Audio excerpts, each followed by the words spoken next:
Lessons from Quran, a path to explore, reflections for life and so much more. Lessons from Quran, a path to explore, reflections for life and so much more.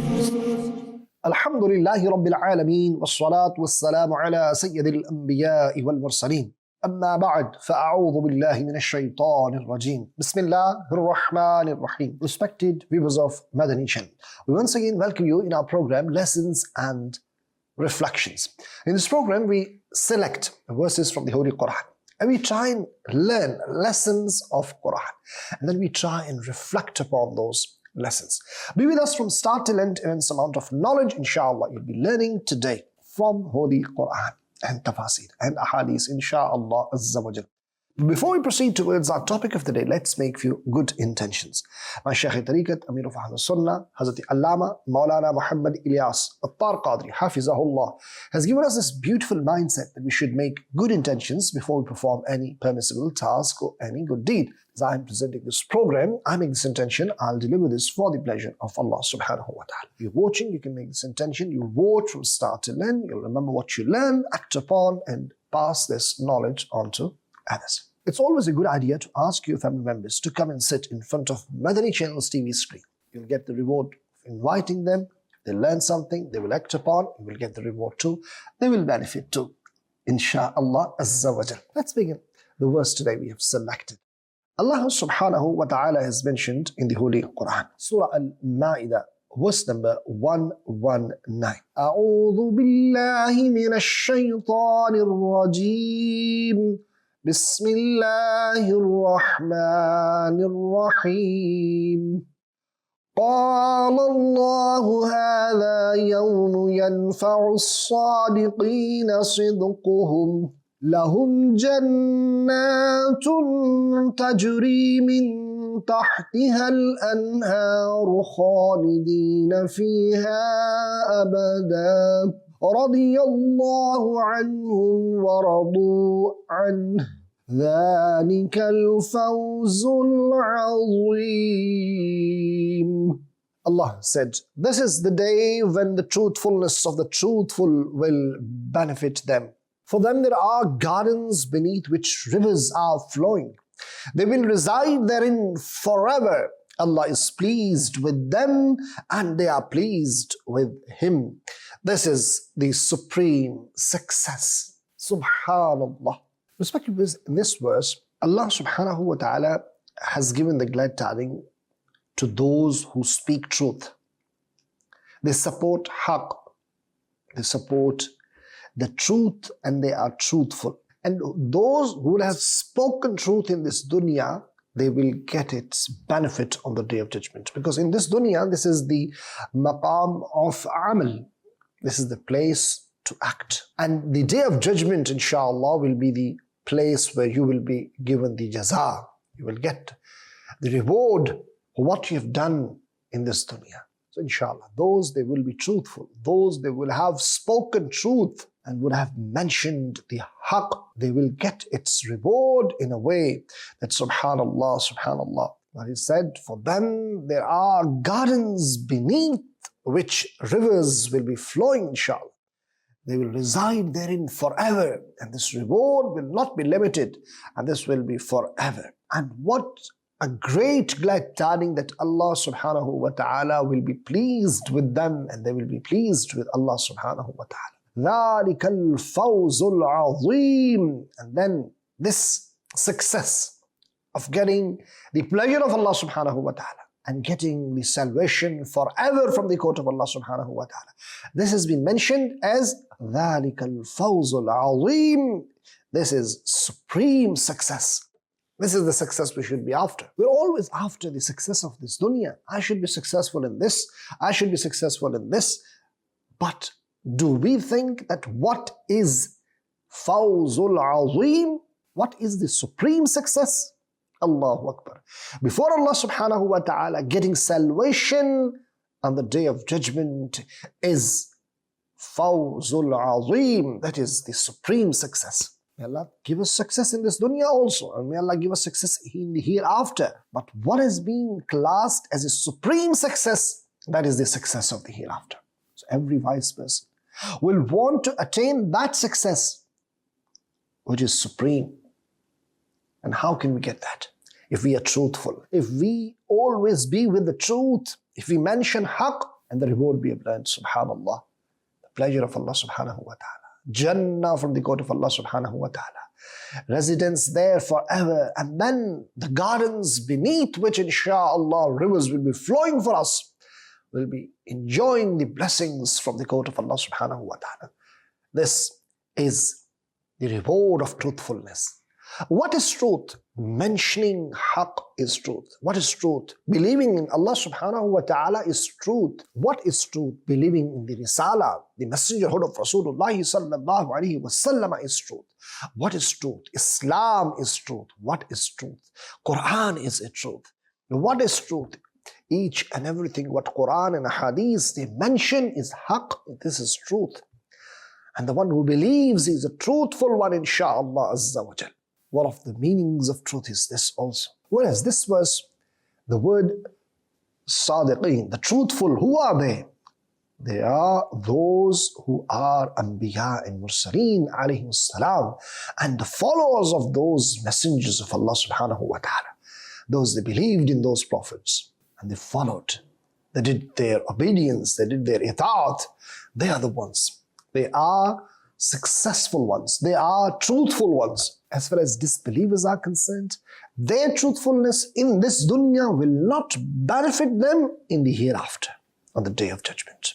Allama Ismail Haqqi rahmatullahi ta'ala alayhi, he says that from this verse we learn that on the day of judgment, truth will benefit. And lie will not benefit. Ostentation, riyah will not benefit. Hence, every sane person, wise person should walk on the path of truthfulness. He should try his level best to tread on the path of truthfulness. Because after faith, iman, truthfulness is what that gets one closer towards the good deeds. There are many hadiths. They mention the fada'il, excellences of mentioning the truth, speaking truth, and devastating consequences of lying are also mentioned in a hadith. So Abdullah bin Mas'ud radiallahu ta'ala narrates that Rasulullah alayhi salatu wasalam said, hold truthfulness tight. Because truthfulness takes you towards goodness. And goodness shows you the path of Jannah. A person keeps on telling truth. And he keeps on trying to speak truth. To the extent that he is written Siddiq in the court of Allah subhanahu wa ta'ala. And refrain from lie, because lie takes one towards transgression, and transgression leads towards Jahannam, hellfire. And a person keeps on lying, and he tries to lie to the extent that he is written kadhab, liar. Did you hear the saying of the Prophet alayhi salatu wasalam? So, what is the message? Truthful person will get towards goodness, and goodness will lead to Jannah. And a person, when he keeps on telling truth, keeps on mentioning haqq, inshallah, he is written Siddiq in the court of Allah subhanahu wa ta'ala. I pray, oh Allah, write me too Siddiq. May I always speak truth, and I keep on trying to speak truth in my life. You should also make this dua. It's very important. We should avoid lying, because we don't want to get closer towards transgression, and we don't want transgression to take us to Jahannam, astaghfirullah. And we don't want to be written as a kadhab, liar in the court of Allah subhanahu wa ta'ala. May Allah protect us. This is very beautiful hadith. It gives us motivation to speak truth, but at the same time, it warns us about the devastating consequences of lying. How fortunate would that be, the one who has been written Siddiq in the court of Allah subhanahu wa ta'ala. At the same time, how unfortunate would that person be who is written Kadhab, the liar, in the court of Allah subhanahu wa ta'ala. Hazrat Abdullah bin Amr radiallahu ta'ala anhuma, he says that once a person came in the court of Rasulullah sallallahu alayhi wa alihi wasallam and said, Ya Rasulullah sallallahu alayhi wasallam, which act can take us to Jannah? He alayhi salatu wasalam said, telling truth. One person speaks truth and he does good deed. When he does good deed, he becomes protected. When he becomes protected, he enters Jannah. Subhanallah. Then that person asked, Ya Rasulullah sallallahu alayhi wasallam, which act can take us to Jahannam, the hellfire? It was said, telling lie, because when a person lies, then he sins. When he sins, then he becomes ungrateful. When he becomes ungrateful, he enters into Jahannam, the hellfire. May Allah subhanahu wa ta'ala give us tawfiq that we speak truth and we remain protected from the devastating consequences of lies. It is further narrated, Abu Hurairah radiallahu ta'ala reports Rasulullah sallallahu ta'ala alayhi wasallam said, it is enough for a man to be a liar that he narrates everything he hears. This hadith is very important and a lesson for us, a learning for us, and we should reflect upon what actually happens. Whatever we hear, we start telling others. What is said, it is enough for a man to be a liar that he narrates everything he hears. Any news we hear, we start telling. We do not make sure that whether it is true or not, whether it is authentic or not. A person walks in, tells us something we believe, and then we start narrating others, we start telling others, we start propagating it further. Any message we receive on our phone, maybe WhatsApp message, we do not make sure whether it is authentic or not. We start sending to different groups, different platforms. We start sharing. There are posts on various social media platforms. We just read and start sharing. What is this? We don't make sure whether it is true or not. Anything we hear, anything we see, we just start propagating it. That's not right. First of all, anything we hear, listen, we should make sure it is authentic or not before narrating. At the same time, this disease is not just for the normal posts, especially when we start sharing hadith, any Islamic content, any fatwa, any Islamic ruling, any account related to Anbiya, Rusul, Awliya, Sahaba, or Ahlul Bayt. We don't make sure whether that information is authentic or not, whether it is true or not, whether it is fabricated or authentic. We keep on sharing on different social media accounts. We keep on forwarding to different contacts. That's not right. We need to make sure that what is the source? Is it an authentic source? We should make sure. Double check before forwarding. There is so much fabricated, false information, misinformation, disinformation that circulates around us. People are just posting everything what they think is right. Or astaghfirullah, there are certain people, they are intentionally posting such stuff on social media. Unauthentic, false, fabricated stuff is available on internet. Anything we want, we just go to Google, Sheikh Google is there, or any other platform. We just start any search engine. And we want to search. What's this, the ruling about it? And whatever comes, we start believing. We don't think twice whether it is authentic or not. So what I perceive and understand, anything I listen before propagating it, before forwarding it, before narrating it, before telling others about that news, about that information, about that message, or post, I should make sure whether this is authentic or not. This is what we learn from this program today. If we want to be a truthful person, we will do that. Otherwise, what will happen? This is the hadith of Rasulullah alayhi salatu wasalam. It is enough for a person, a man, to be a liar that he narrates everything he hears. Allahu Akbar kabira. So we want to be the truthful ones, not the liars. Be careful next time. And repent if you've done in the past. If you've shared anything which was unauthentic, if you did not know about it, then in certain cases you have to inform all those people. If you had shared anything which was wrong and unauthentic, and maybe that was classed as a hadith or astaghfirullah something, and it was not a hadith, but you shared with the title of hadith.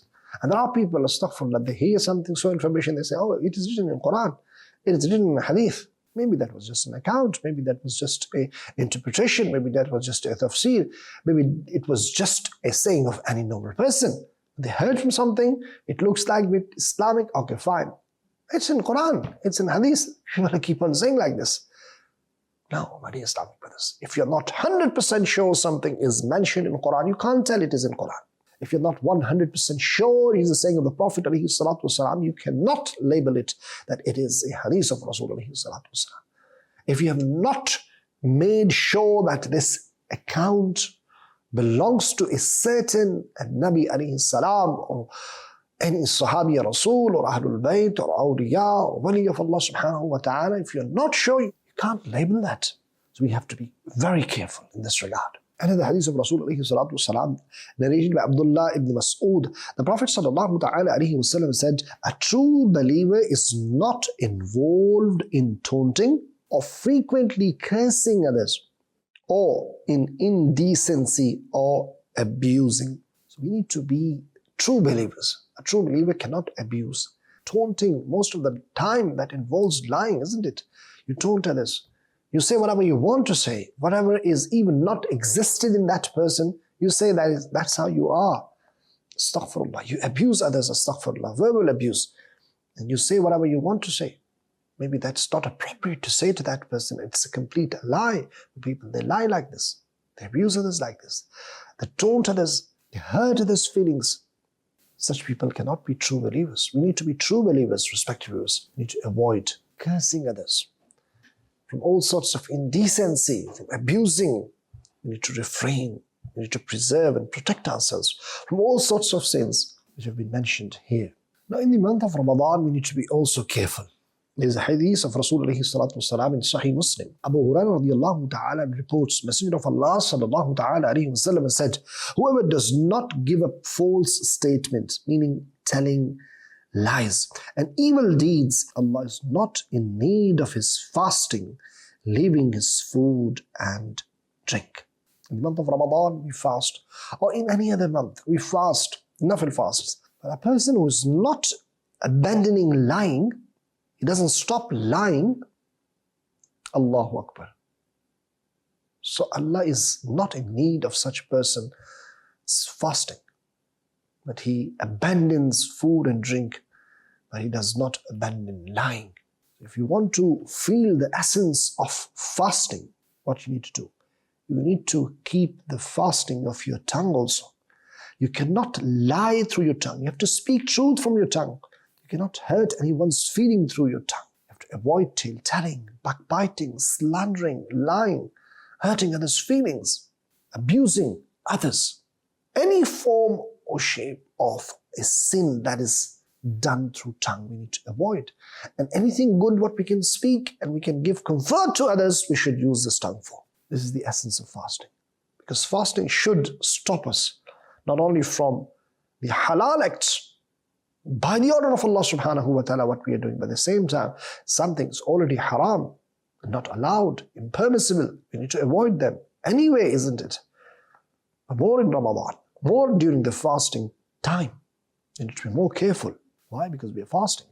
Yes, respecters. Allah subhanahu wa ta'ala said, fast and do not do certain things which are in normal circumstances halal. And we stop them.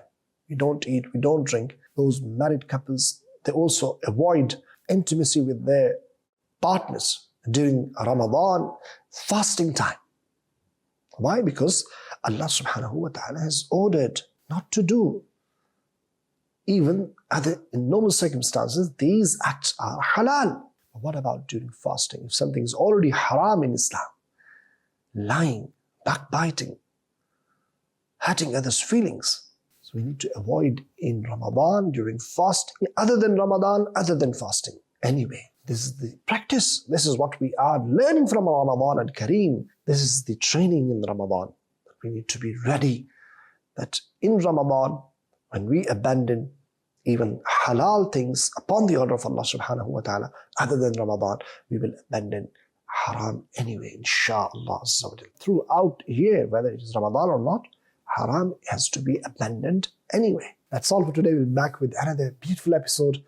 Until then, keep watching Madani Channel, keep reciting Salat upon Nabi, Sallu ala al-Habib, Sallallahu ta'ala ala Muhammad, Sallallahu alayhi wa sallam. Lessons from Quran, a path to explore, reflections for life. life and so much more.